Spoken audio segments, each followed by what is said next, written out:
بسم اللہ الرحمن الرحیم۔ السلام علیکم ناظرین، میں بنگلہ دیش کے حوالے سے آج آپ کی دوسری اور شاید میں اسی قسط میں ختم کر دوں، اگر بات لمبی ہوئی تو پھر اگلی قسط تک کریں گے۔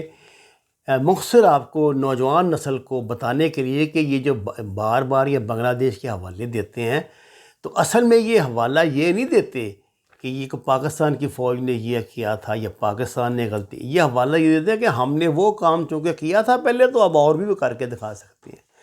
ناظرین کرام، میں نے آپ کو وہ بتا دیا فراڈ جو یہ انہوں نے 90,000 کا بنایا ہوا ہے، آپ کو پتہ لگ گیا ہے کہ 30,000 فوجی تھے، ان میں سے خاصے 10,000 قریباً شہید بھی ہو چکے تھے، زخمی تھے بے پناہ۔ 1957 میں ناظرین کرام ایوب خان نے جو ہے نا وہ ماشاء اللہ لگایا تھا۔ اب 1947 سے 57 کی تاریخ اگر آپ نے پڑھنی ہو جمہوریت کی تو خدا را ضرور اپنے بزرگوں سے پوچھنے۔ اس دوران نہرو نے ایک بات کہی تھی کہ میں اتنی دھوتیاں نہیں بدلتا جتنے پاکستان کے وزیر اعظم بدلتے ہیں۔ پاکستان بنتے ہی محلاتی سازشوں کا جو آغاز ہوا تھا اس کا انجام بہرحال یہی ہونا تھا۔ ایوب خان کا دور آپ کچھ بھی کہہ لیں، ترقی کا، صنعتی ترقی کا ایسا دور تھا۔ یہ جتنی مثالیں ہم دیتے ہیں نا کہ ہمارا منصوبہ کوریا والے لے کے گئے تھے، جاپان والے لے کے گئے تھے، یہ لے کے گئے تھے، وہ سب ایوب خان کے دور میں ہوا تھا۔ اب انہوں نے ایوب خان کو کتے کرانے کے لیے، کیونکہ وہ بندہ بڑی تیزی سے نا اس طرح بڑھ رہا تھا، وہ فوجی تھا، اور اس زمانے کے جتنے ایلیٹ تھی دنیا کی، دیکھیں نا اس زمانے میں دیکھیں اس کا امریکہ میں کیسے استقبال ہوا تھا، اس کا برطانیہ میں کیسے استقبال ہوا تھا، اور فرینڈ ناٹ ماسٹرز اگر آپ پڑھیں تو آپ کو پتہ لگے گا یہ کیا بندہ تھا۔ یہ خالی جمہوریت کے جو ماموں جان ہیں وہ تو جو مرضی بکواس کرتے ہیں، یہ جمہوریت میں تو اس کو ایک کینسر، ایک بیماری اور ایک لعنت سمجھتا ہوں پاکستان کے لیے، جس طرح کی یہ جمہوریت ہے۔ وہ برطانوی جمہوریت کی بات نہیں کرتا۔ اب جناب انہوں نے پاکستان کو روکنے کے لیے 65 کی جنگ میں دھکیلا۔ سب اس بات کو جانتے ہیں کہ اب وہ جو کمانڈو آپریشن انہوں نے کیا تھا یہاں آزاد کشمیر میں، وہ بھٹو صاحب کے ورگلانے پہ، بھٹو صاحب کے زور دینے پہ، بھٹو صاحب کے جھوٹ بولنے پہ، وہ بہرحال پاکستان کے وزیر خارجہ سے اور جنرل ایوب خان کو چکر میں پھنسا کے اس کے ساتھ کیا تھا، یقین کے ساتھ کروایا تھا کہ انڈیا آل آؤٹ وار پہ نہیں آئے گا، لیکن پروگرام کے عین مطابق انڈیا نے آل آؤٹ وار شروع کر دی۔ 65 میں پاکستان پہ حملہ کیا، گو کہ پاکستان نے بڑی دلیری کے ساتھ اس حملے کو روک لیا، اور جو ہماری ایئر فورس کی تاریخ ہے، جو کچھ ہے وہ آپ پڑھ سکتے ہیں، دیکھ سکتے ہیں۔ پاکستان نے 65 کی جنگ میں بہرحال فتح حاصل کی تھی، یہ سب جانتے ہیں۔ انڈیا جو لاہور پہ قبضہ کرنے آ رہا تھا، اپنی لاشوں کے ڈھیر اس پہ BRB نہر کے قریب چھوڑ کے بھاگ گیا تھا۔ ٹینکوں کا قبرستان چوئنڈا مشہور ہے۔ پاکستان ایئر فورس نے ان کے پرخچے اڑا دیے تھے۔ پاکستان نیوی نے دوارکا پہ حملہ کر کے ان کا بیڑا غرق کر دیا تھا، ان کے جہاز ڈبو دیے تھے۔ حالانکہ 1965 میں دنیا کو پتہ لگا کہ پاکستان کی فوجی قوت تو بڑی تیزی سے ابھر رہی ہے۔ انہوں نے اب اس کو ختم کرانے کے لیے جو ان کے پرانا طریقہ وار تھا وہ اپنایا۔ یہ دیکھیے 1962 سے جو شیخ مجیب الرحمان ہے نا، یہ اپنے تعلقات اس کے قائم ہو چکے تھے انڈین سازشوں سے۔ بنگلہ دیش میں یعنی مشرقی پاکستان میں سازشوں کا آغاز تو 1948 میں آپ کو پتہ ہو چکا تھا، جب قائد اعظم تشریف لے گئے تو انہوں نے بنگالی زبان کی تحریک چلائی۔ اس کے بعد انہوں نے جختو فرنٹ بنا، پاکستان کی اس کا سیاسی اتحاد جیسے آج کل PDM بنا ہوا ہے۔ جختو فرنٹ ڈھاکہ میں انڈین ہائی کمیشن کی سربراہی میں قائم کیا گیا تھا، جس میں مجیب الرحمان، مولانا بھشانی یہ سب سے زیادہ پیش تھے۔ مجیب الرحمان نے اسی تسلسل میں اپنے 6 نکات پیش کر کے یہ سلسلہ شروع کیا تھا بغاوت کا۔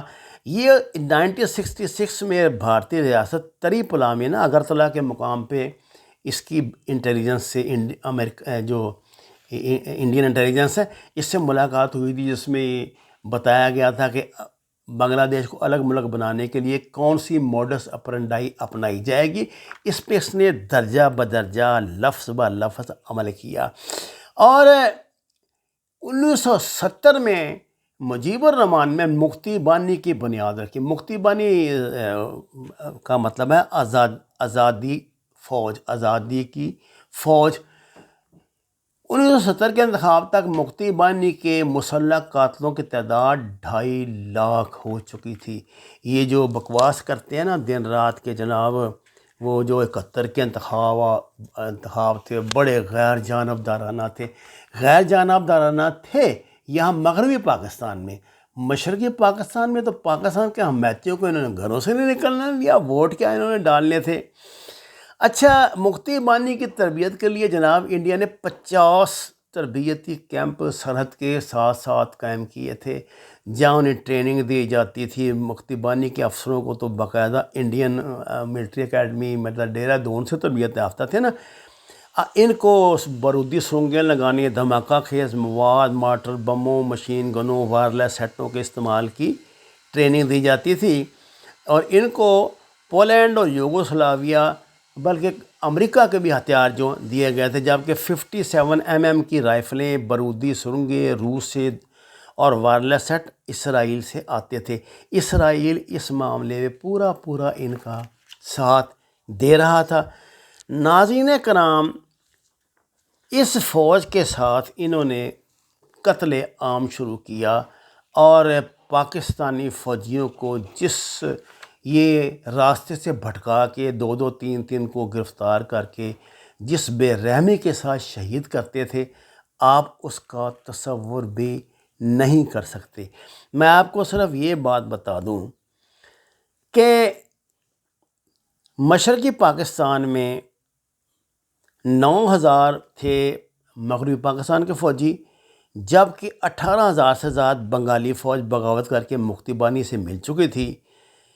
اور یہ جو مکتی بانی یعنی پاکستان کے تربیت یافتہ جو فوجی تھے نا بنگالی، یہ اپنے افسروں اور اپنے جوانوں کو خود مارتے تھے جن کے ساتھ انہوں نے تربیت لی تھی۔ یہ جو مامے کہہ رہے ہیں نا کہ نہیں یہ تو وہ جو ان کو اقتدار نہ دینے کی وجہ سے ہوا تھا، وہ اس نے اقتدار لینا ہی کب تھا؟ وہ پاگل تھا اقتدار لیتا، وہ تو جو اس کا منصوبہ تھا اس نے وہ کرنا تھا۔ اگرتلہ سازش کیس ہماری تاریخ کا وہ حصہ ہے ناظرین کرام، جس سے مجھے سمجھ نہیں آئی کہ کیوں پردہ ڈالا گیا ہے۔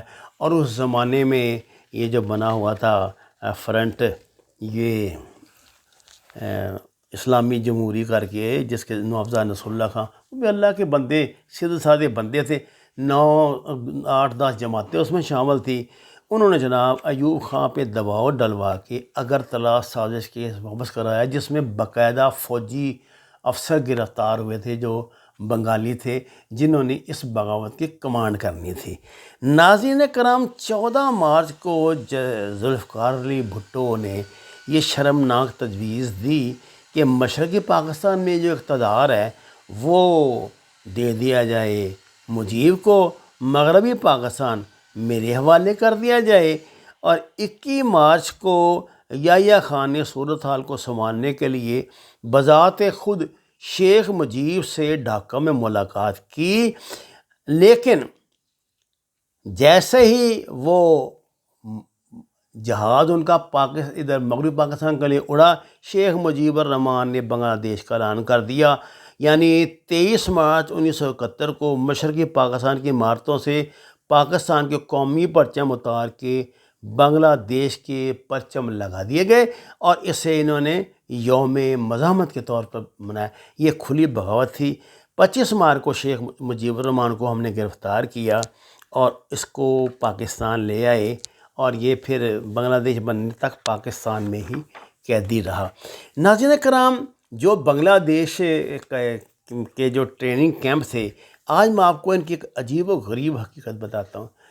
آپ نے جنرل شوبیگ سنگھ کا نام پتہ نہیں سنا ہے کہ نہیں؟ جنرل شوبیگ سنگھ جو خالصتان کی جو لوگ جدوجہد کر رہے تھے نا یہاں پہ دربار صاحب میں، امرتسر میں، جن کے خلاف آپریشن بلو سٹار انڈیا نے کیا تھا، ان سکھ آزادی پسندوں کی کمانڈ جو بندہ کر رہا تھا وہ جنرل شوبیگ سنگھ تھا۔ یہ جنرل شوبیگ سنگھ وہ جرنیل ہے جس نے یہاں پہ مفتی بانی کا قائم کیا تھا، جس نے ان کو ٹریننگ دی تھی۔ یہ بندہ جب مشرقی پاکستان بنگلہ دیش بنایا تو اس کو انڈین ملٹری کا سب سے بڑا اعزاز دیا گیا، لیکن اس بندے کو جلدی سمجھ آ گئی کہ سکھوں کے ساتھ بڑی ڈسکریمنیشن ہو رہی ہے، سکھوں کے ساتھ بڑی زیادتی ہوتی ہے انڈیا میں، اور اب انڈیا جو ہے وہ سکھوں سے جو مطلب خود بڑی عسکری مارشل نیشن ہے اس کو مارنے کے لیے یہ ان کو ذلیل کرتے ہیں، ان کے افسروں کو کہ ترقیاں روک دیتے ہیں، کرتے ہیں۔ خود جنرل شوبیگ سنگھ نے براہ راست ایک آرڈر اندرا گاندھی کا ماننے سے انکار کر دیا جب یہ میجر جنرل تھا، تو اس کو مجبور کیا گیا فوج سے استعفیٰ دینے پہ، جس کے بعد جنرل شوبیگ سنگھ سن جرنیل سنگھ بھنڈرانوالہ کے ساتھ مل گئے اور انہوں نے مل کے خالصتان تحریک چلائی۔ خالصتان تحریک کا جو اعلان دربار صاحب امرتسر سے ہوا، اس میں انہیں باقاعدہ خالصتانی فوج کا پہلا کمانڈر ان چیف مقرر کیا گیا۔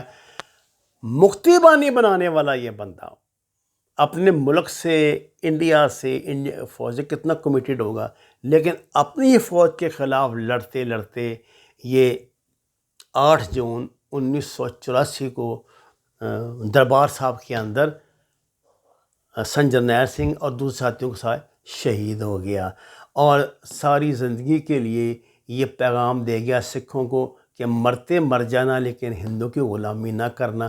سکھوں نے تو اس پیغام کو سمجھ لیا، لیکن ہمارے اصلی غدار، حرامی، غلیظ، گندے اور گندی سیاست کی پیداوار، یہ جوہڑوں کی نالیوں کی پیداوار، یہ جو گھٹیا قسم کی چمچہ گیر قسم کی تلوے چاٹنے والی سیاسی قیادت ہے، جس میں بیچارے 2 نمبر یہ سارے سیاستدان شامل ہیں۔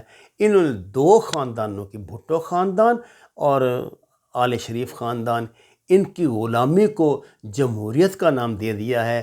ان کی غلامی کو یہ دنیا کی سب سے بڑی جو آزادی سمجھتے ہیں، اور دن رات فوج کے خلاف بھونکتے ہیں۔ کبھی وہ لے کے نام اس کا بنگلہ دیش کا، کبھی کوئی نام لے کے، کبھی کوئی نام لے کے۔ اب جو تحریک چل رہی ہے یہاں بلوچستان میں، جو انڈیا سپانسرڈ ہے، سب جانتے ہیں، یہ بھی جانتے ہیں، یہ کبھی اس کے خلاف بیان نہیں دیتے۔ یہ وہ لوگ ہیں جنہوں نے کلبھوشن کے خلاف ایک لفظ نہیں کہا تھا۔ اب آپ کو میں نے بہت ہی مختصر 20 منٹ میں، 25 منٹ میں ساری تاریخ سنائی ہے جو قیام پاکستان کے بعد سے بنگلہ دیش کے قیام کا باعث بنی۔ کیا اپنے خدا کو حاضر ناظر جان کے غیر جانبدار ہو کے سوچئے، کیا اس صورتحال کا ذمہ دار اسٹیبلشمنٹ یعنی فوج کو قرار دینا جائز ہے؟ اگر میں آپ کو یہ بتاؤں کہ پاکستانی فوجیوں نے انفرادی طور پہ کیا کیا کارنامے انجام دیے تھے وہاں، تو آپ کی حیرت گم ہو جائے۔ ان ظالموں نے آپ تک یہ باتیں تو پہنچنے نہیں دی۔ کبھی ضرورت محسوس ہوئی تو آپ سے یہ بھی عرض کر دوں گا، اور انڈین جرنیلوں کی کتابوں سے عرض کروں گا کہ انہوں نے کیسے کیسے دلیر اور سور میں جو تھے ان کو خراج عقیدت پیش کیا پاکستانیوں کو، اور کس عزت اور توقیر کے ساتھ سے ان کو نوازا ہے۔ اور ان کی جو پلاننگ تھی، جیسے انہوں نے 100 فوجیوں کے ساتھ ایک بریگیڈ کا حملہ روکا ہے، اس کو انہوں نے دہرادون میں اپنی تربیت کا حصہ بنایا ہے۔ لیکن یہ آپ کو صرف بتائیں گے کہ جنرل نیازی نے ہتھیار ڈالے تھے، 90,000 فوجی تھے، جو سراسر جھوٹ اور بکواس کے علاوہ کچھ نہیں۔ وما علینا الا البلاغ المبین۔ ناظرین کرام، درخواست ہے قرآن اور نماز کو ترجمے کے ساتھ جانیے۔ ہمارے چینل کو سبسکرائب کریں، لائکس دیں، سچ کے سفر میں ہمارا ساتھ دیں۔ آپ کا بہت شکریہ۔